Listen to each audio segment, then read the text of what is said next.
পবিত্র হজের ফ্লাইট শুরু হচ্ছে মঙ্গলবার। রাজধানীর আশকোনা হজ ক্যাম্পে আসছেন মুসল্লিরা।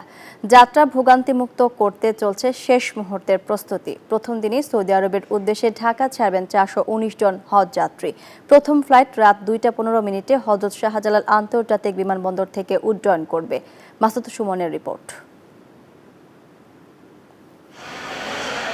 রাজধানীর আশকোনা হজ ক্যাম্পে এখন বেশ ব্যস্ততা।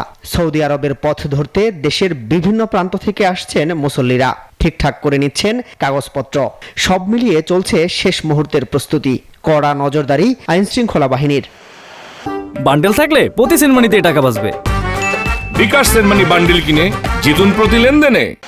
সব ঠিক থাকলে মঙ্গলবার পবিত্র হজ পালন করতে সৌদি আরবের উদ্দেশ্যে বাংলাদেশ থেকে রওনা হবে প্রথম ফ্লাইট। ওই দিন রাত 2:15টায় এই ফ্লাইটে যাবেন আল্লাহর ঘরের 419 মেহমান। আলহামদুলিল্লাহ, আমার দীর্ঘদিনের প্রত্যাশা ছিল, আল্লাহর কাছে দোয়া করতেছিলাম, আল্লাহ শেষ প্রান্তে নিয়ে এসেছে। খুব ভালো লাগছে, আল্লাহর ঘরে জিয়ারতে যাবে, এটা তো অনেক আনন্দের জিনিস। পবিত্র জায়গায় যাবো, এই জন্য ভালো লাগে। এবার হজ পালন করতে বাংলাদেশ থেকে সৌদি আরবে যাবেন 87,100 জন। সরকারি ব্যবস্থাপনায় 5,200 জন এবং বাকিরা যাবেন বেসরকারি ব্যবস্থাপনায়। সরকারি 112 ও বেসরকারি গাইড থাকবেন 1,743 জন। সার্বিক সহযোগিতায় থাকছেন 70 জন মুআল্লিম।